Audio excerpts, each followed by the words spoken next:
টানা ২ মেয়াদ ক্ষমতায় থাকা আওয়ামী লীগে কোন্দল স্পষ্ট গত কয়েক বছর ধরেই। বিশেষ করে স্থানীয় নির্বাচনগুলোয় দলের ভেতর বিবদমান পক্ষগুলোর রক্তক্ষয়ী সংঘর্ষ থামছিল না কিছুতেই।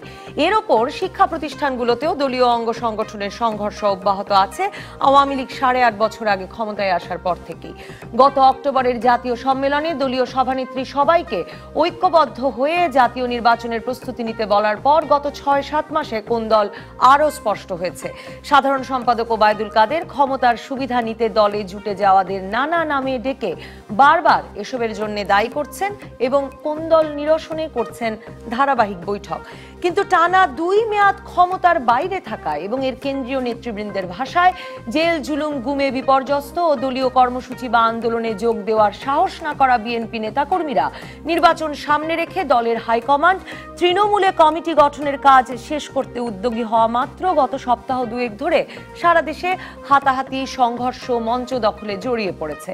পত্রপত্রিকার খবর, কোন্দলের মুখে সব জেলায় গিয়ে কমিটি গঠনের কাজ শুরুও করতে পারেননি নেতারা।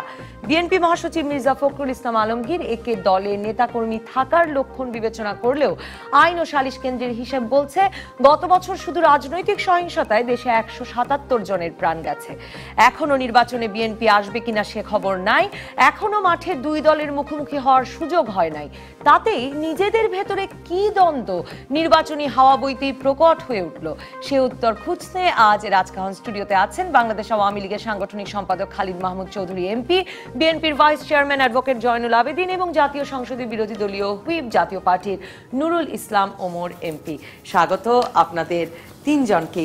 আমি অ্যাডভোকেট জয়নুল আবেদিন, আপনাকে দিয়েই শুরু করি যে বিএনপি এতদিন ঘরের বাইরেই বেরোতে পারছিল না, এই সবে বেরোতে শুরু করলো, বেরোতে শুরু করেই হাতাহাতি মঞ্চ দখল এগুলো, এই উত্তেজনা, একজন আরেকজনকে লাঞ্ছিত করা, এগুলো শুরু হলো কেন? ধন্যবাদ নবনীতা, কিন্তু আমি তো কোনো এইরকম কিছু আমি এখনো দেখি না।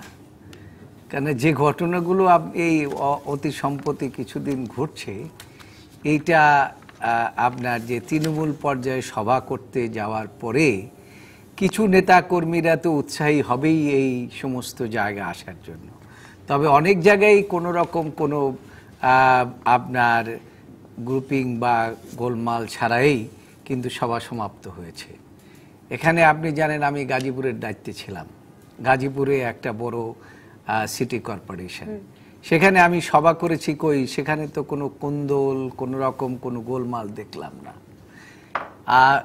কিছুদিন আগে বাবু, আমার ২-৩ দিন পরে বাবু নিতাই রায়চৌধুরী এবং আরও অনেকেই আপনার বিভিন্ন জায়গায় সভা সমাবেশ করেছে।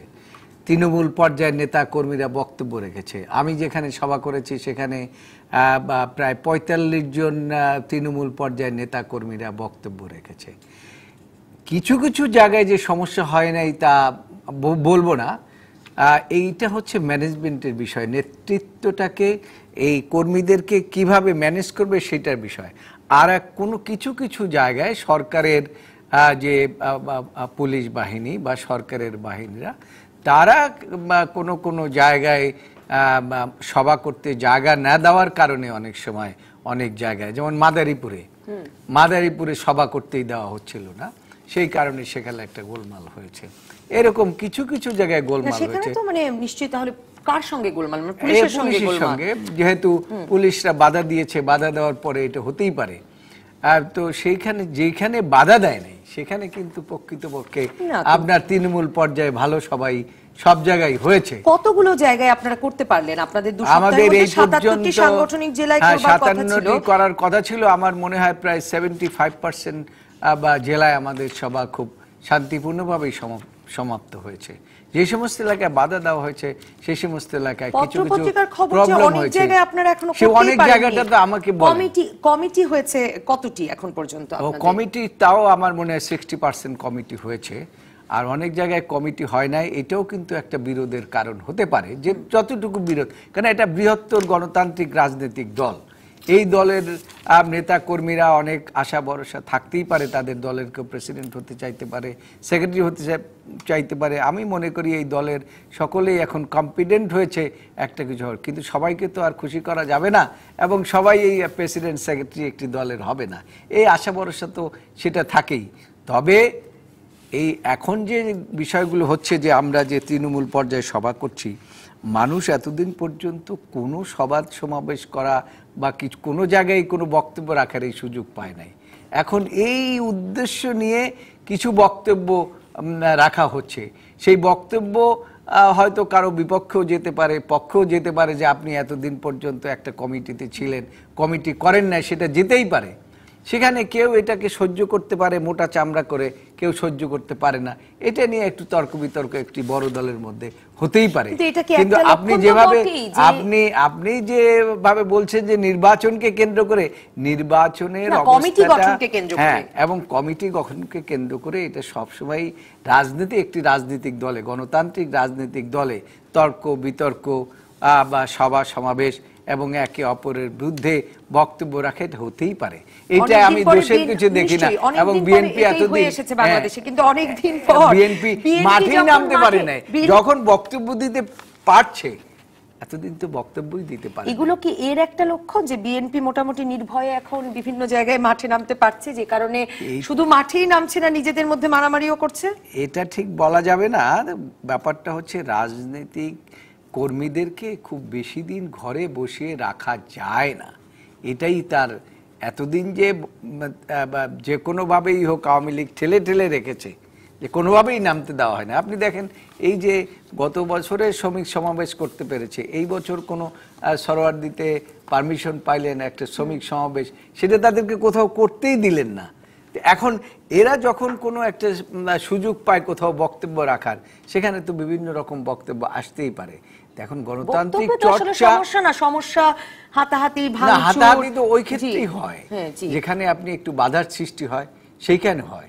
কিন্তু যেখানে, যেমন আমি গাজীপুরে যখন আমি আসবো আপনার কাছে, কারণ আমি শেষ করছি, তো যখন আমি ওখানে নেতৃবৃন্দকে বলছিলাম, সবচেয়ে বড় অভিযোগ কমিটি চাপিয়ে দেওয়ার। আসলে না, এই কমিটি চাপিয়ে দেওয়ার অভিযোগ তো থাকতেই পারে, এটা ঠিকই বলেছেন। তৃণমূল পর্যায়ের নেতা নেতৃবৃন্দ চায় যে তাদের যে কমিটি, তাদের নিজস্ব পছন্দের ব্যক্তিরা এই কমিটিতে থাকবেন, যাদের অতীতে ভূমিকা আছে। এটা চাওয়াটার মধ্যে আমি কোনো কি বলে ত্রুটি দেখি না, এবং চাওয়ার মধ্যে কোনো রকম অন্যায় দেখি না। খালিদ মাহমুদ চৌধুরী এমপি, আপনার কাছে যেতে চাই যে কিন্তু আওয়ামী লীগের কোন্দলের আসলে কাছাকাছিও এখনো বিএনপি পৌঁছতে পারেনি। আমরা গত 2 সপ্তাহের সপ্তাহ 3 খতিয়ান আসলে দর্শকও দেখতে পাচ্ছেন টিভি পর্দায়, কিন্তু তাতে আওয়ামী লীগের কোন্দলগুলোর রূপে যেমন আমরা দেখি নিহত হওয়ার ঘটনা ঘটছে নিয়মিতভাবেই, গুলি আছে, বোমা আছে। বিএনপির কোন্দলে এখনো হাতাহাতিতেই বিএনপির কোন্দল সীমাবদ্ধ। আওয়ামী লীগ কোন্দল কমিয়ে আনতে আমরা জানি সিরিজ বৈঠক করছে, কোনো আপনার মানে তার ফলশ্রুতিতে কোনো লাভ সুফল আপনারা দেখতে শুরু করেছেন কিনা? 23 এপ্রিল থেকে আপনারা শুরু করেছেন সিরিজ বৈঠক। না, ধন্যবাদ। আপনি যেটা হচ্ছে মানে আপনার শুরুতে যেটা কথা বললেন, যে প্রায় 8 বছর 8.5 বছর যাবৎ একটা দল দেশ পরিচালনার দায়িত্বে আছে। আপনি জানেন যে এই দেশ মুক্তিযুদ্ধে স্বাধীন হয়েছিল একটা স্বপ্ন নিয়ে। সে স্বপ্নটা হচ্ছে যে একটা আমরা পরাধীনতার গ্লানি থেকে, শোষণ বঞ্চনার হাত থেকে দেশকে আমরা রক্ষা করব, এবং আমাদের সেই তরুণরাই কিন্তু সেই মানে দায়িত্বটা নিয়েছিল। এবং মাত্র 3.5 বছরের পরেই আমরা দেশের মধ্যে একটা যেই স্বপ্ন নিয়ে আমরা দেশ স্বাধীন করে, তার ভিন্ন একটা ধারা প্রভাবিত হয়ে গেল। যেইটা হচ্ছে, যেই কারণে বলছে যে 8.5 বছর যে ক্ষমতায় আছি, এটাকে চাওয়া পাওয়ার ব্যাপারটা চলে এসেছে, এবং এটা কিন্তু দীর্ঘদিন যাবৎ এটা চর্চা করা হয়েছে।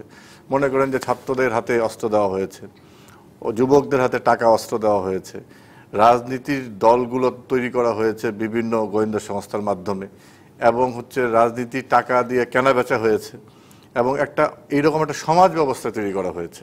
যেই সমাজ ব্যবস্থা থেকে আমরা উত্তরণ হতে পারি নাই। আমরা যতই রাজনৈতিক মঞ্চ থেকে যতই সুন্দর নীতিবাক্য কথা বলি না কেন, এই যে সমাজের মধ্যে যে এই যে বিষয়গুলো ঢুকে গেছে, এগুলো কিন্তু রাতারাতি আপনি মানে করতে পারবেন না। কাজেই 8.5 বছর যাবৎ আমরা দেশ পরিচালনার দায়িত্বে আছি, এই সমাজ ব্যবস্থার বাইরে কিন্তু আমরা না। সমাজ ব্যবস্থা এখানে চাওয়া পাওয়া আছে, এখানে ক্ষোভ আছে, এখানে হতাশা আছে, এগুলো আছে। আমরা এই বিষয়গুলোকে আমরা রাজনৈতিক আদর্শের জায়গায় নিয়ে আসার জন্য আপনি যেটা বলছেন সিরিজ যে বৈঠকগুলো আমরা করছি, এটা হচ্ছে আমাদের সেই জায়গাগুলো যে রাজনীতিটাকে সামনে নিয়ে আসা। ক্ষমতা মানেই যে আপনার হচ্ছে চাওয়া পাওয়া এটা বিষয় না। রাজনীতি আমরা করছি কেন?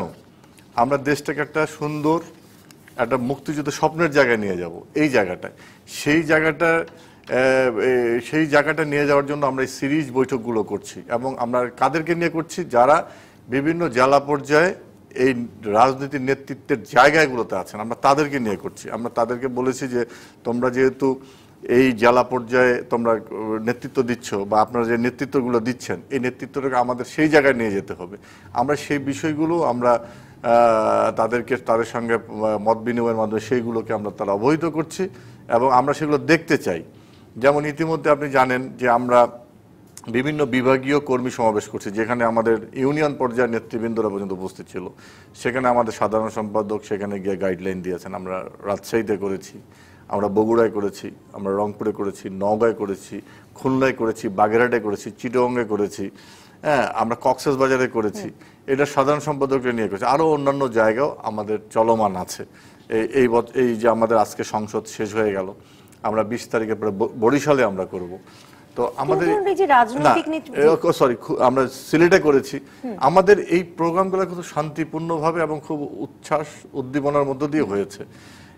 কিন্তু ওই যে বললাম কিছুটা আছে চাওয়া পাওয়ার, আমরা সেই বিষয়গুলোকে চিহ্নিত করে বিষয়টি নিয়ে তো জিজ্ঞেস করতেই চাই, কিন্তু তার পাশাপাশি আওয়ামী লীগের সংঘর্ষগুলোতে গত কবছর ধরে যে পরিমাণে প্রাণহানির ঘটনা ঘটেছে, যে পরিমাণ রক্তক্ষয় ঘটেছে, এর মধ্যে একটা অস্ত্রবাজির বিষয়টিও তো রয়েছে। মানে রাজনীতিকে তো আপনাদের অস্ত্রবাজি মুক্ত করবার কথা। আমি আপনার কথা দ্বিমত করব না, কিন্তু আপনি যে বলতেছেন সাংগঠনিক প্রক্রিয়া চালাতে গিয়ে যে রাজনীতি, এটা কিন্তু সাংগঠনিক কর্মকাণ্ড চালাতে গিয়ে কিন্তু কোথাও এই ধরনের সংঘর্ষ হয় নাই, যেগুলো হয়েছে সেগুলো হচ্ছে অন্য কারণে। সেখানে হয়তো আওয়ামী লীগের বা অন্যান্য আওয়ামী লীগের সহযোগী সংগঠনের কিছু লোকজন জড়িত ছিল। দেখা যাচ্ছে যে আমি এক জায়গায় ঠিকাদারি করি, ব্যবসা করি, আমি কন্ট্রাক্টর করি, সেখানে গিয়ে সংঘর্ষ, সেই সংঘর্ষ জড়িয়ে যাচ্ছে। আওয়ামী লীগের হাতে নয়, বাংলাদেশে তো অস্ত্র আছে, উদ্ধার হচ্ছে, গতকালকে উদ্ধার হয়েছে ঝিনাইদহ থেকে, তার আগেও আপনার হচ্ছে আরো কত জায়গা থেকে উদ্ধার। অস্ত্র তো বিভিন্ন জায়গায় আছে, এই অস্ত্র কোথায় কিভাবে কারা ব্যবহার করছে এটা তো মুশকিল ব্যাপার একটা। এই দেশে তো আপনার 20 ট্রাক অস্ত্র পাওয়া গেছে তো চালান অবৈধভাবে, যেটা আপনার ওই যে শিল্প মন্ত্রণালয়ের, আমি বলি এগুলো পাওয়া গেছে। বগুড়ায় তো আপনার হাজার হাজার রাউন্ড গুলি পাওয়া গেছে, এখনো পাওয়া যাচ্ছে। হলি আর্টিজানে কারা কোন অস্ত্র দিয়ে হামলা করা হয়েছে বলেন? সেই অস্ত্র আর আওয়ামী লীগের কর্মীদের হাতে আমি বলি অস্ত্র আছে, এই অস্ত্র কোথায় কিভাবে ব্যবহার হচ্ছে আপনিও জানেন না, আমিও জানি না। এই অস্ত্র যে আমি যে মিছিল নিয়ে যাচ্ছি, আমার মিছিলের পাশে যে আমার পাশে এই অস্ত্র নিয়ে কেউ দাঁড়িয়ে নাই, এটাও আমি বলতে পারবো না তো। কারণ এই বিষয়গুলোর ব্যাপারে আমার আইন শৃঙ্খলা রক্ষাকারী বাহিনী কাজ করছে এবং আমরা দলীয় ভাবে যে কথাটা আমি বলতে যাচ্ছি, রাজনীতি করতে গেলে একটা আদর্শ ভিত্তিক করতে হবে। প্রশ্ন করি যে একটি তো আমরা জানি যে আপনাদের দলীয় সভানেত্রী থেকে শুরু করে প্রত্যেকে আপনারা বলছেন নির্বাচনের আগে দলের কোন্দল নিরসন করতে হবে, দলকে ঐক্যবদ্ধ হয়ে কাজ করতে হবে, তার মানে এই হাতাহাতি মারামারি ঝগড়া সব শেষ করতে হবে।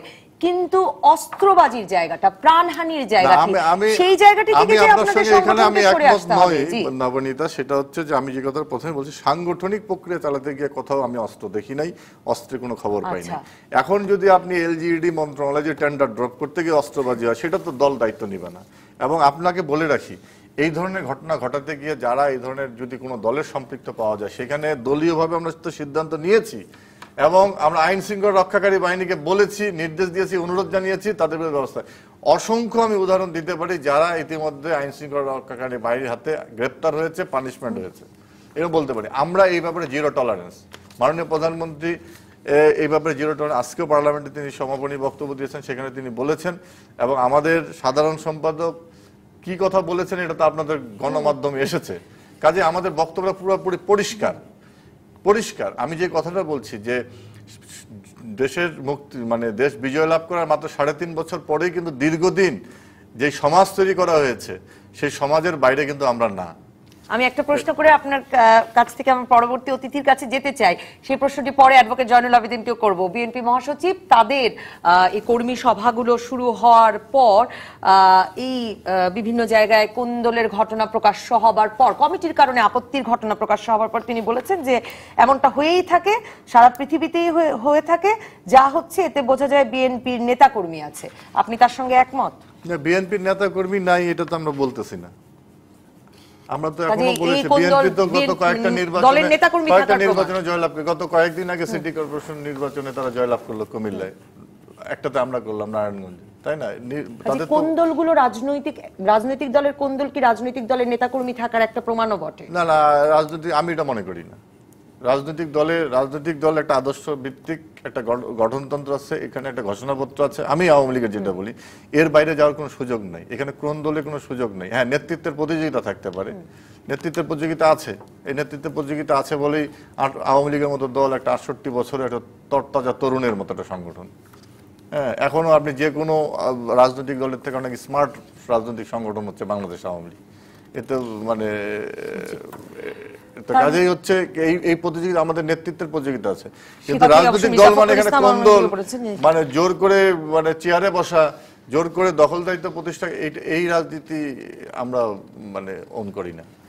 আমি যেতে চাই নুরুল ইসলাম ওমর এমপি আপনার কাছে, যে আপনাদের দলে কোন দলের ঘটনা আমরা আসলে একেবারেই পড়িও না, জানতেও পারি না। তার একটা বড় কারণ কি, আপনাদের আসলে কমিটি আছে সব জেলায়, মানে এর কারণ কি একটি এই যে আওয়ামী লীগ বিএনপি সবসময় আসলে মূল কোন্দল শুরুই হয়, কেউ বলেন নেতৃত্বের দ্বন্দ্ব, কেউ বলেন নেতৃত্ব দখল, কেউ বলেন নেতৃত্বের প্রতিযোগিতা থেকে। আপনাদের দলে এই শৃঙ্খলাটা আপনারা ধরে রেখেছেন কিভাবে? মানে চেয়ারম্যানের পরামর্শে সব হচ্ছে সে কারণে? ধন্যবাদ নবনীতা। এইটা এই যে কথাটা এসছে যে কোন্দল গন্ডগোল মারামারি আছে, এটা প্রমাণ করে যে দলে অনেক নেতাকর্মী আছে, এটা আসলে তো সঠিক নয়। আমাদের সব জেলাতেই কমিটি আছে, তো আমাদের মধ্যে যে কোন্দল নেই এটা বলবো না, আছে, প্রতিযোগিতা আছে। কিন্তু মানে বিএনপি বা অন্য সংগঠন যারা সবসময় বলে আসছে যে বড় দল, এই জন্য আমাদের মধ্যে কোন্দল, এইটা বলে এই রাজনীতিটা বেশি ক্লোষিত হচ্ছে। রাজনীতিটা আমরা করি কেন? রাজনীতি তো মানুষের কল্যাণের জন্য, মানুষের চাওয়া পাওয়া নিয়ে কথা বলতে হবে। যে রাজনীতি আমি ইচ্ছা করলে আমার দলের অনেক না, আমি বলতে চাচ্ছিলাম একটা সমাধান সূত্র সেটা কিনা, যে জাতীয় পার্টি আমরা জানি যে আপনারাও সেটা বলেন, চেয়ারম্যান নিজেও বলেন যে তিনিই বলবেন যে একেবারে কেন্দ্রীয় নেতৃবৃন্দ থেকে যে কোনো সময় যে একটা হায়ার ফায়ারের ব্যবস্থা আপনারা রেখেছেন, সেই কারণে কি একটা অন্যরকম রাজনীতি করছেন? সে কারণে আসলে আপনি দেখেছেন যে আমাদের দলের চেয়ারম্যান প্রায় প্রত্যেকটি ডিস্ট্রিক্ট কাউন্সিলেই যায়। আমাদের জেলা সম্মেলনগুলো প্রত্যেকটা জেলা কমিটি সম্মেলনের মাধ্যমে হয়েছে, এবং দলের চেয়ারম্যান প্রায় জেলাতেই উনি যান। তো এইটা সঠিক নয় যে উনি হায়ার ফায়ার করে তো কমিটি হচ্ছে না, তাহলে উনি তো আর এই এত জেলায় যেতেন না। যে এটা যাওয়া তো অনেক পরিশ্রমের ব্যাপার। এবং বাংলাদেশের আওয়ামী লীগ বিএনপি নেতৃবৃন্দ যারা আছেন, এখন আমাদের দলের চেয়ারম্যান উনি গিয়ে তৃণমূলের সঙ্গে আলাপ করে কমিটিগুলো সম্মেলনের মাধ্যমে আমাদের সবগুলো জেলা কমিটি হয়, এবং উনি দলের চেয়ারম্যান হিসেবে ম্যাক্সিমাম জেলা কমিটির সম্মেলনে উনি থাকার চেষ্টা করেন। মহাসচিব তো থাকে, কেন্দ্রীয় নেতৃবৃন্দ তো থাকেনি। কিন্তু আমি যেটা বলতে চাই সেটা হলো যে কোন্দল, যখনই একটা দল ক্ষমতায় যাচ্ছে সে দলের কোন্দলটা বেড়ে যাচ্ছে, আবার বিরোধী দলে থেকেও যেটা যদি আমরা বলতে চাই যে কোন্দল আছে বলে আমার দলের অনেক বড় দল নেতাকর্মী আছে, এইটা ঠিক নয়। আজকে আমাদেরকে 45 বছর পার হয়ে গেছে, এই দেশ স্বাধীন করেছি আমরা।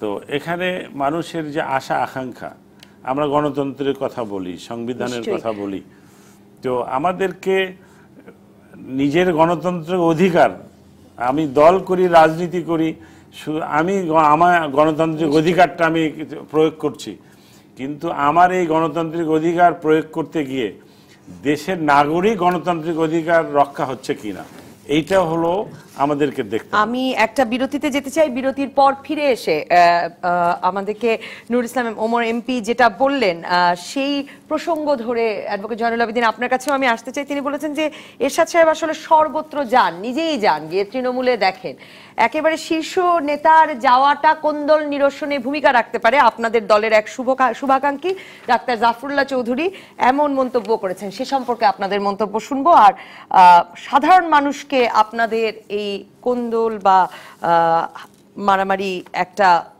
ঝুঁকিতে ফেলে কিনা সে প্রসঙ্গেও আসতে চাই। দর্শক থাকুন রাজকাহন।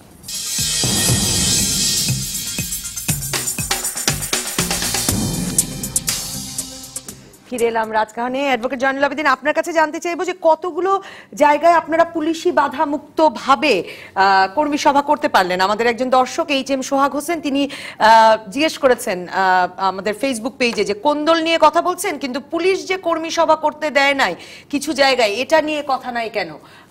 আপনি বলুন।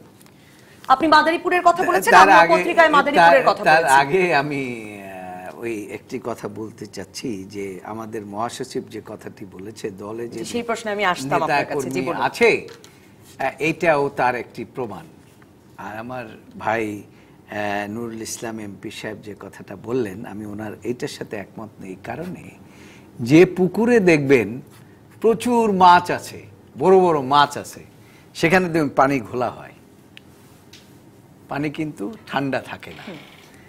যে দলের মধ্যে নেতা কর্মী বেশি থাকে সেখানে আপনার ওই রকম অবস্থা হতেই পারে, সেটাকে মেনে নিতে হবে। কিন্তু এখানে মূল বিষয়টি হচ্ছে এইটাকে রাজনৈতিক সমস্যাটা কোথায়, রাজনৈতিক সমস্যা কি না। আমাদের দেশের, আমার এই ভাই বলেছেন, এটা সমাজ ব্যবস্থা। আজকে কিন্তু স্বাধীনতার এত বছর পরেও সমাজ ব্যবস্থার কিন্তু আমরা কোনো জাতীয়গতভাবে কোনো চরিত্রের পরিবর্তন করতে পারি না। আপনার গণতান্ত্রিক যে ধারা সেইটার কোনো বিকাশ ঘটাতে পারি নাই। অর্থাৎ আমাদের দেশে আস্তে আস্তে ভালো মানুষেরা রাজনীতি থেকে বিদায় নিয়ে গেছে, অনেকে নিতে চাচ্ছে। এটা কিন্তু আমি আপনাদের এখানে অনেকবার বলেছি যে ভালো মানুষেরা আজকে রাজনীতির থেকে অনেকে বিদায় নিতে চাচ্ছে, বিদায় নিয়ে যাচ্ছে। এইটার কারণটাই হচ্ছে যে গণতান্ত্রিকভাবে যে সমাজ ব্যবস্থা তৈরি হওয়ার কথা সেইটা স্বাধীনতার এত বছরও বাংলাদেশে আমরা করতে পারি না। কিন্তু এখন এখানে যে বিষয়টি হচ্ছে কোন কোন জায়গায় আপনি যে কোন্দলের কথা বলেন, শোনেন, কোন্দল কোনো আমি আপনাকে জিজ্ঞেস করছি পুলিশ আপনাদের কোন কোন জায়গায় বাধা দিয়েছেন? দর্শক জানতে চেয়েছেন মাদারীপুরে বাধা দিয়েছেন, আপনি ঝিনাইদার কথাও বলতে পারেন। তার কারণ আমি ঝিনাইদা যেহেতু বিএনপির লোকজনের বিরুদ্ধে পুলিশ মামলা করেছে, কাজে পুলিশ সেখানে একটা বাধার সৃষ্টি করেছে।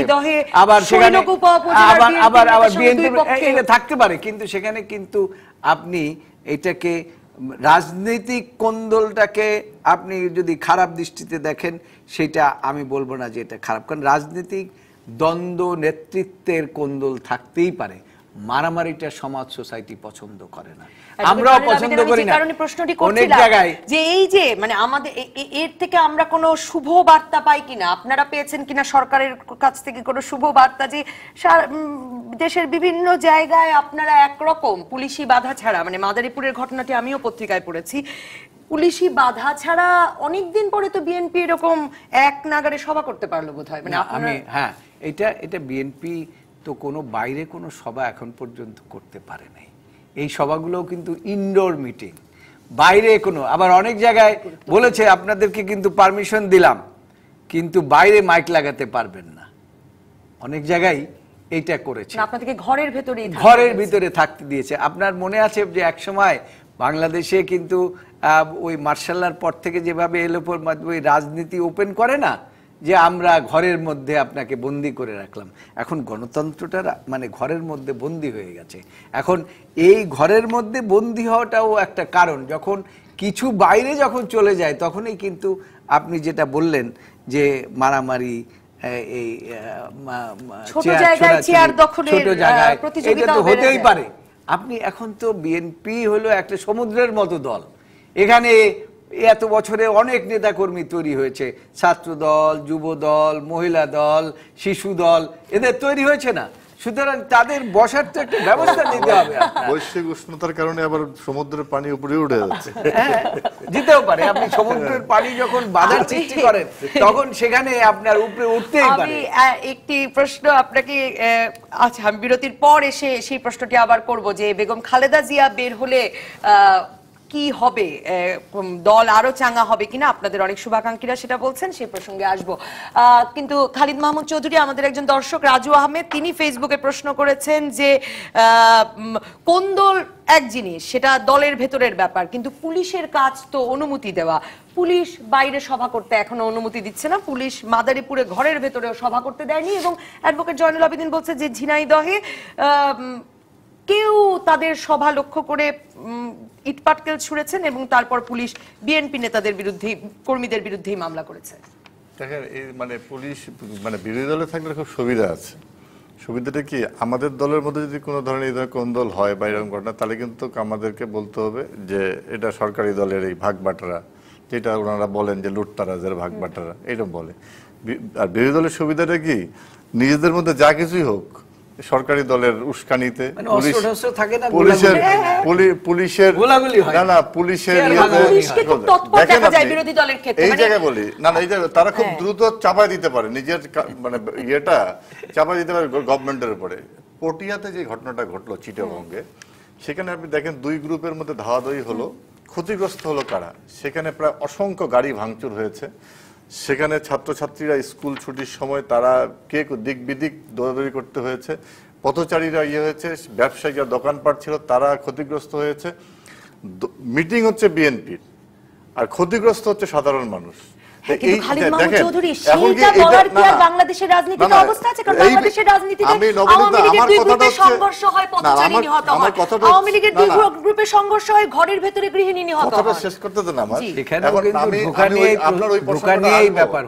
আসবো, কিন্তু আমার কথা হচ্ছে এই সময় কি পুলিশের দায়িত্বটা কি বলেন আপনি?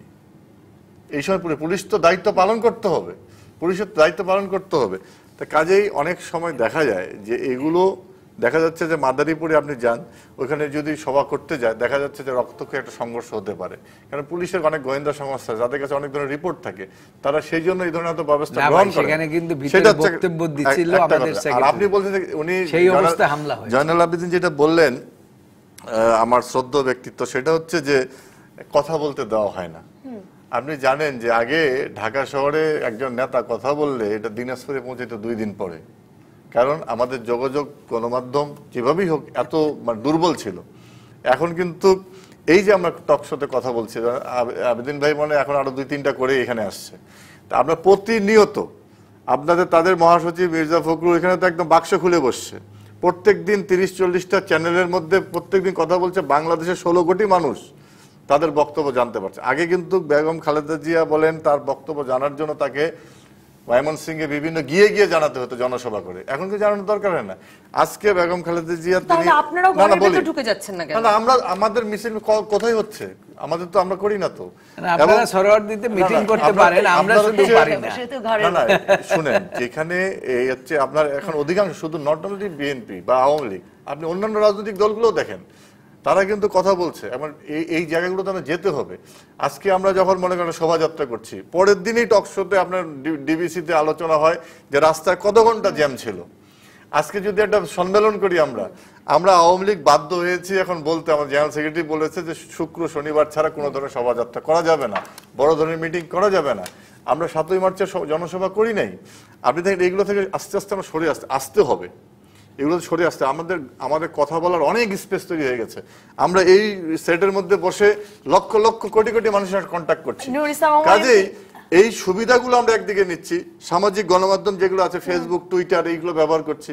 আপনার দেখেন নরেন্দ্র মোদী এক টুইট করে কিন্তু সারা পৃথিবী আপনার হচ্ছে হাতের মুঠায় নিয়ে নিচ্ছে। আপনার বারাক ওবামা কি করেছে, এই টুইটার ইউজ করে তথ্য প্রযুক্তি বিষয়ক উপদেষ্টা আপনাদের কাজেই এমপিদেরকে উপদেশ আমাদের দিয়ে এগুলোর গেছে মধ্যে যে আরো আসতে হবে, সক্রিয় হতে। এগুলোর মধ্যে আসতে হবে। শুধু রাস্তা বন্ধ করে আমরা মানে দুর্ভোগের কারণ হয়ে যাব জনগণের, সেটাও চিন্তা করতে হবে। নিশ্চয়ই। নুরুল ইসলাম ওমর এমপি, আপনি একটা স্পেস দেওয়ার লক্ষণ দেখতে পাচ্ছেন কিনা?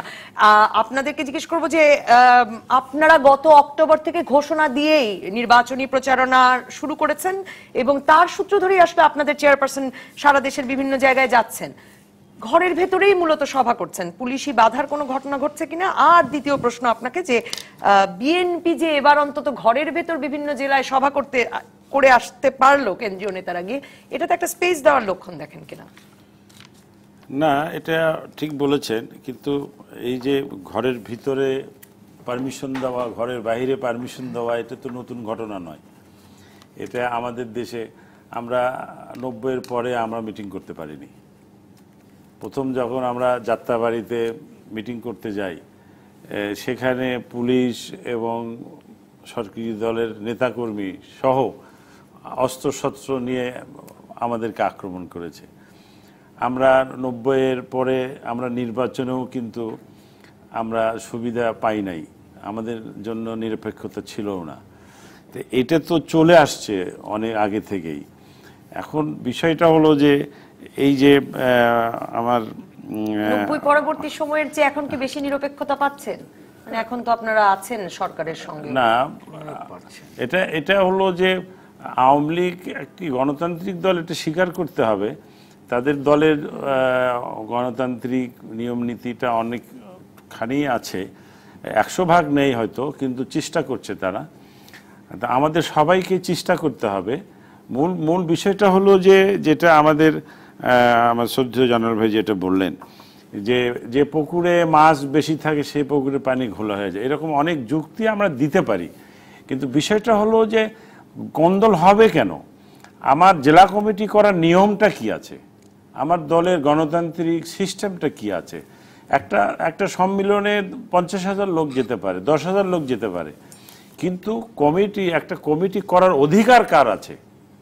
এইটা যদি সেন্ট্রাল কমিটি ক্লিয়ার করে, কেন্দ্র নেতারা সেখানে ক্লিয়ার করে, সে 10,000 লোক শুধু শীর্ষ নেতারই আছে, সেটা তো একটা ভালো সমাধান না, কাউন্সিলর যারা, আচ্ছা, একটা মিটিং হতে পারে, সেখানে 10,000 কর্মীর মানে আরো গণতান্ত্রিক উপায়ে করা হচ্ছে কিনা? হ্যাঁ, তাহলে প্রশ্নই আসবে না যে যদি শুধু কাউন্সিলরদেরই অধিকার আছে, যখনই 2টা প্যানেল হবে, 3টে প্যানেল হবে, তখনই কাউন্সিলরদের অধিকার আছে। বিরতির পর অ্যাডভোকেট জয়নুল আবেদীন, আপনাকে এই প্রশ্নটি আমি আগেও করতে চেয়েছিলাম, এই প্রশ্ন নিয়ে আসবো যে কেন্দ্রীয় নেতাদের বিরুদ্ধে অভিযোগ যে তারা তাদের ইচ্ছে মতো কমিটি চাপিয়ে দিচ্ছেন, এই অভিযোগটি সুরাহা করবারও কোনো উপায় আছে কিনা বর্তমান রাজনীতিতে? দর্শক থাকুন রাজকাহনে। ফিরে এলাম রাজকাহনে। অ্যাডভোকেট জয়নুল আবেদীন, দুটো প্রশ্ন। এক, কেন্দ্রীয় কমিটি থেকে চাপিয়ে না দিয়ে যদি তৃণমূলেই কমিটি, এটা শুধু আপনাদের দলের ক্ষেত্রে নয়, আমি আপনার মন্তব্য তবু জানতে চাইছি যে তৃণমূলেই যদি কমিটিগুলো গঠন করা যেত, যেমনটা নুরুল ইসলাম ওমর বলছেন, তাহলে পরিস্থিতির কোনো বদল হতো কিনা? আর ডাক্তার জাফরুল্লাহ চৌধুরী যেটা বলেছেন যে অনেকদিন পর দল, আসলে আপনাদের দল মাঠে নামছে, এ সময়টায় আপনাদের ইঞ্জিন, উনি বলছেন বেগম খালেদা জিয়া যদি মাঠে যেতেন তাহলে পরিস্থিতি অন্যরকম হতো কিনা? নুরুল ইসলাম ওমর বলছেন তাদের এরশাদ সাহেব যান, সেটার ফল তারা পান। প্রথম আপনার যে প্রশ্নটা হচ্ছে যে দলের তৃণমূল পর্যায়ে যে কমিটিগুলো, সেগুলো করা যাচ্ছে কি না আর কি, এবং সেটা চাপিয়ে দেখুন, অনেক জায়গায় আমাদের কিন্তু কেন্দ্র থেকে ইনস্ট্রাকশনই হলো যে নীতি নির্ধারণী পর্যায়ে যে কাউন্সিলের মাধ্যমে সমস্ত কমিটিগুলো হবে। আপনাকে আমি বলি, বহু জেলাতেই কাউন্সিল করার জন্য যে অডিটোরিয়াম চাওয়া হয়েছে, বহু জেলাতেই সে অডিটোরিয়ামগুলো দেওয়া হয় নাই, এবং কাউন্সিল করতে গেলে আপনার কাউন্সিলের জন্য কোনো একটা অডিটোরিয়াম ভাড়া নিলে বা কোনো জায়গা ভাড়া নিলে সব ঠিকঠাক হলে পরে রাতের বেলা জানিয়ে দেওয়া হয় এখানে আপনারা কাউন্সিল করতে পারবেন না। একটি ঘটনাই জানি, আমি একটা জিনিস বলি আপনাকে, আমি একটা জালুকাঠিতে একটি কাউন্সিল করতে গিয়েছিলাম, সেখানে আমাদের বীর উত্তম শাহজাহান সাহেবের মানে বাড়ি। তো সেখানে কাউন্সিল হলো একটা ইসের মধ্যে, আপনার কমিউনিটি সেন্টার, ওরা ভাড়া টাড়া নিয়ে সব ঠিকঠাক করলেন। রাতে যখন আমরা লঞ্চে যাচ্ছিলাম তখন খবর আসলো ওখানে কোনো কাউন্সিল করতে দেওয়া হবে না। পুলিশ বাধা দিলেন, তো বললেন যে আপনারা চলে যান কাঠালিয়াতে একটা জায়গায়। তো আমরা লোকজনেরা করলেন কি, ওইটাই মানলেন যে কাউন্সিল করতে হবে, চলে গেলেন ওখানে। ওখানে যাওয়ার পরে বললেন না এইখানেও আপনারা এটা করতে পারবেন না। হ্যাঁ, তাহলে করতে হবে কোথায়? বললেন যে শাহজাহান সাহেবের বাড়িতে, শাহজাহান ওমর সাহেবের বাড়িতে চলে যান। গেলাম বাড়িতে, কি ঘটনা ঘটলো জানেন? আপনি যদি শোনেন তাহলে বলবেন এরই নাম কি গণতন্ত্র? আপনার পিছনে এসে যখন একটা ওই কাউন্সিলের একটা ব্যানার ছিল, পুলিশ এসে ওইটা নিয়ে গেল কোনো এখানে কোনো হবে না। তারপরে বললেন কোনো মাইক দিতে পারবেন না আপনারা, তারপর মাইকগুলো বন্ধ করে দিল। এই সব কারণে এখন কেন্দ্র থেকে অনেক সময় অনেক জায়গায় আপনার কমিটি করে দেওয়া, সেটা হয়তো অনেক সময় মনোনীত হয় না, না হওয়ারই কথা। কিন্তু কাউন্সিলের মাধ্যমে যদি কমিটিগুলো করতে দিতেন বা দেওয়া যেত, তাহলে পরে কিন্তু এই সমস্যাগুলো হতো না। এই জন্য আপনি বলেন, আপনি মনে করেন কিনা যে খালেদা জিয়ার এখন তৃণমূলে যাওয়ার সময় হয়েছে? এক বাক্যে। বেগম খালেদা জিয়া তো সবসময় তৃণমূলে যাওয়ার জন্য সকলকে ইনস্ট্রাকশন দিয়েছেন, এবং আপনি জানেন যে উনি নিজেও যেতে চান, কিন্তু ওনার কতগুলো ব্যাপার রয়েছে, বাধা রয়েছে। আপনি আজকেও দেখেন, আজকে উনি 2টা পর্যন্ত আদালতে ছিলেন। ওনার বিরুদ্ধে আপনার উনি ছিলেন ইসে আটকানো, কি বলে ওই বালির ট্রাক দিয়ে আটকানো, কিন্তু দারুসালাম মামলায় যতগুলো মামলা চার্জশিট হয় প্রত্যেকটা মামলার মধ্যে আপনার তাকে আসামি করে রাখা হচ্ছে। কিভাবে আমাদের মহাসচিবের বিরুদ্ধে আপনার 66টার বেশি মামলা, 1 মাস 30 দিনের মধ্যে 32 দিন ওনার আদালতে উপস্থিত থাকতে হয়। তৃণমূলে যাবে কোথায়? আদালতে যে এই তো উনি রাজনীতিকভাবে সময় কাটাতে পারছেন না। এমপি আপনাকে রফিকুল্লাহ লিটন নামে, রফিকুদ্দিন লিটন নামে আমাদের এক দর্শক প্রশ্ন করেছেন, কাকে কি বলবেন? আওয়ামী লীগ নিজেরা 10 বছরে 160 জনকে মেরেছে। এই পরিসংখ্যান উনি কোথা থেকে দিচ্ছেন আমি জানি না। আমি আইন ও সালিশ কেন্দ্রের পরিসংখ্যান বলতে পারি। গত বছর 2016 সালে রাজনৈতিক সহিংসতায় 177 জন মারা গেছে, সেখানে 38 জন সম্ভবত একদম আওয়ামী লীগ নেতাকর্মী আছেন। তার মানে বাকিরা রাজনৈতিক সহিংসতার বলি হয়েছে। আমি আপনাকে বলি, রাজনৈতিক সহিংসতা যে রাজনৈতিক সহিংসতা বলতে আমরা কি বুঝি? রাজনৈতিক সহিংসতা বলতে আমি সাংগঠনিক একটা, যে বিএনপি গেছে, পটিয়ায় যুদ্ধ হচ্ছে, ঝিনাইদহ যুদ্ধ হচ্ছে, এই জায়গায় যুদ্ধ হচ্ছে, বা ইউনিয়ন পরিষদ নির্বাচনকে ঘিরে যা হলো, রাজনৈতিক সহিংসতা, সাংগঠনিক কর্মকাণ্ড চালাতে আমি গত 3-4 মাসে ন্যূনতম পক্ষে না হলেও 12টার মতো জেলায় গেছি, তো কোনো জায়গায় এই ধরনের কোনো সহিংসতা হয়নি। এখন আপনার যদি অন্য কোনো সহিংসতা রাজনৈতিক নাম থাকার কারণে যদি রাজনৈতিক সহিংসতা চাপাই দেন, তাহলে এটা দুঃখজনক, সেটা দুঃখজনক। আমরা তো এতগুলো জায়গায় গেলাম, কোথাও কোনো সহিংসতা হয়নি, একটা মিটিং কোথাও কোনো গ্যাঞ্জাম হয়নি, বা কোথাও একটা চেয়ার ভাঙচুর হয়নি, তাহলে এটা কিভাবে রাজনৈতিক সহিংসতা বলে চালিয়ে দেওয়া হচ্ছে? এখন আমি মনে করেন আমি পার্টির অর্গানাইজিং সেক্রেটারি, আমি একটা কাজ করতে গিয়ে সহিংসতা ঘটনা ঘটলো, এটা তো রাজনীতি আমার দল দায়িত্ব নিতে পারে না। এবং আমার আমি যখন যাবো এখানে দায়িত্ব নিয়ে হবে, যেহেতু আমি দায়িত্ব নিয়ে যাইনি, অতএব আমাকে সাংগঠনিক সেই ধরনের আপনি কি কোনো স্পেস দেওয়ার লক্ষণ দেখতে পাচ্ছেন যে কিছু ঘরের ভেতরে কিছু সভা পুলিশি বাধা ছাড়া বিএনপি করে আসতে পারলো? আমরা কিন্তু এখানে বসে কথা বলছি, অ্যাডভোকেট জয়নাল আবেদিন, তিনি কিন্তু সুপ্রিম কোর্ট বার আইনজীবী সমিতির সভাপতি, এবং তিনি যেভাবে এবং সেই নির্বাচনে তারা জেতার পরে আপনাদের সভানেত্রী আপনাদের দলীয় সভায় বলেছে, একটাই গিয়েছি আমি, ওই জন্য ওই একটার কথা বলেছি, অনেক জায়গায় করা যায়। এই ঝালকাঠির যে রাজাপুর কাঠে, আপনি বললেন যে আমি জানি না, কিন্তু তিনি যেভাবে মানে পার্ট বলছিলেন, লঞ্চ থেকে নামলেন, মঞ্চ সাজালেন, তারপর রাজাপুর থেকে কাঠালিয়া থেকে বাড়ি, এটাই হয়েছে। এটা ঘটনা হচ্ছে, তিনি রেগুলার হচ্ছে তার ক্লায়েন্টদের পক্ষে এইভাবে কিন্তু আর্গুমেন্ট তার করতে হয়। এই বিষয়গুলো টক শোতেও চলে আসতেছে, ব্যাপারটা এরকম না। রাজনীতি, আপনার যে 68টা মামলা হয়েছে, আমি ওই বিষয়ে এইসব জায়গাগুলোতে যেতে চাই না। 68টা মামলা কেন হয়েছে? 93 দিন মানুষ অন্ধকারের মধ্যে ছিল। তিনি বলেছেন যে আমাদের ম্যাডাম হচ্ছে বালুর বস্তা দিয়েছিল, বালুর বস্তা দিয়ে আটকানো ছাড়া কোনো উপায় ছিল না। বালুর বস্তা দিয়ে আটকানোর পরও 262 জন মানুষ দলের ভিতরে বিএনপিকে এখন স্পেস দেওয়া হবে এমন কোনো ইঙ্গিত পাচ্ছেন? স্পেস না, বিএনপির পক্ষে পুরোপুরি স্পেস আছে। আপনি এমন কোনো দিন নাই যেদিনকে বাংলাদেশের 16 কোটি মানুষ বিএনপির বক্তব্য শুনে না। এমন কোনো দিন নাই যেদিনকে বিএনপির নেতারা বলছে না যে আগামী 6 মাসের মধ্যে কমপ্লেন্ট পড়ে যাবে। আগে গত 1.5 বছরের মধ্যে প্রধানমন্ত্রী বেগম খালেদা জিয়া হবে। এমন কোনো দিন নাই যেদিনকে বলে না যে আওয়ামী লীগ শেষ, ধ্বংস হয়ে গেছে, এই সরকার নাই, অস্তিত্ব নাই। প্রতিনিয়ত বলছে, এবং আমাদের সারা বাংলাদেশের মানুষ শুধু নয়, সারা বিশ্বের মানুষ শুনতেছে এখন। আগে তো মনে করেন যেখানে বলতো সেখানে। কাজেই অবাধ গণতন্ত্রের চর্চা আছে, অবাধ স্পেস আছে। বিএনপি যেহেতু এগুলো কাজে লাগাতে পারছে না, কাজে কখনো ওবায়দুল কাদের কি বলছে, কখন আওয়ামী লীগের নেতারা কি বলছে, কোথায় কি হচ্ছে, এগুলো নিয়ে এখন তারা আছে। আমাদের কথা হচ্ছে বিএনপিকে রাজনীতি করতে হলে তাদেরকে জনগণের সামনে বলতে হবে যে আমরা এটা করতে চাই, আমরা এটা করতে চাই, আমরা এটা করব। কারণ এখন 70%, আমি গতকালকে বলছি 10 তারিখ বেগম খালেদা জিয়া নির্বাচনকালীন সহায়ক সরকারের রূপরেখা দেবে, তারপর 70% এখন ইয়াং জেনারেশন, এই ইয়াং জেনারেশন জানতে চায় রাজনৈতিক দলগুলোর কাছে যে আপনাদের ভিশনটা কি। তারপরে তারা চিন্তা করে দেখবে। এখন রাজনীতির এই জায়গায় চলে গেছে, এখন আপনি কাদা ছুড়াছুড়ির জায়গায় নাই, ধ্বংসাত্মক জায়গায় নাই, এখানে সরে আসতে হবে, বিএনপিকে এই উপলব্ধির মধ্যে আনতে হবে। নুরুল ইসলাম ওমর এমপি, একদম শেষ আসলে হবে না, একদম শেষ মন্তব্য আপনার কাছে খুব ছোট করে। একজন দর্শক জানতে চেয়েছেন যে যাত্রাবাড়ি আপনারা সভা করতে পারেন নাই, দেখি কি আপনারা কাউকে কখনো সভা করতে দেওয়া উচিত সেটার পক্ষে বলবেন না? না না, সেটা আমরা বলছি না।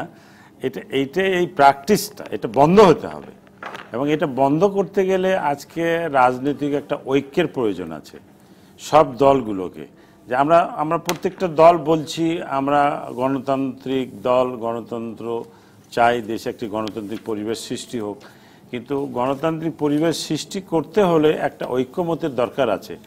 সেটা আমি বিশ্বাস করি যে সরকার যদি ইচ্ছা করে সে একাই গণতান্ত্রিক পরিবেশ সৃষ্টি করতে পারবে না। আবার বিরোধী দল আমরা যারা আছি, আমরা যদি মনে করি যে আমরাই শুধু গণতান্ত্রিক পরিবেশ সৃষ্টি করব, এটা সম্ভব নয়। এইটা সরকার এবং বিরোধী দল, সমস্ত রাজনৈতিক দলকে এইটা চিন্তা করতে হবে যে আমরা গণতান্ত্রিক অধিকারটা প্রয়োগ করব এবং দেশের নাগরিক যারা আছে তাদের গণতান্ত্রিক অধিকার রক্ষা করে আন্দোলন, রাজনীতি যা কিছু করব। আজকে মাননীয় প্রধানমন্ত্রী যে কথাটা বলেছেন, স্বাধীনতা ভোগ করবেন কিন্তু দায়িত্ব নিবেন না, এটা হবে না। স্বাধীনতা ভোগ করতে দায়িত্ব নিতে হবে। আওয়ামী লীগের নেতাকর্মীদের জন্য নিশ্চয়ই সবার জন্য স্বাধীনতা। আপনি স্বাধীনতা ভোগ করলে আপনিও দায়িত্ব নিবেন, উনি ভোগ করতে চাইলে উনাকেও নিতে, আমাকেও নিতে হবে, সবাইকে নিতে হবে। নিশ্চয়ই। অসংখ্য ধন্যবাদ নুরুল ইসলাম ওমর এমপি, ধন্যবাদ খালিদ মাহমুদ চৌধুরী এমপি, ধন্যবাদ অ্যাডভোকেট জয়নুল আবেদিন, ধন্যবাদ দর্শক যারা সঙ্গে ছিলেন রাজকাহনের প্রথম পর্বে। পরবর্তী পর্বে ফ্রান্স কি হলো, কি শেখালো, এই বিষয়ে আলোচনা করবেন সাবেক রাষ্ট্রদূত রাজিউল হাসান, সাবেক পররাষ্ট্র সচিব শামশের মুবিন চৌধুরী বীর বিক্রম এবং ঢাকা বিশ্ববিদ্যালয়ের আন্তর্জাতিক সম্পর্ক বিভাগের অধ্যাপক ডক্টর আমেনা মহসিন। সঙ্গে থাকুন টেলিভিশনে, ফেসবুকে।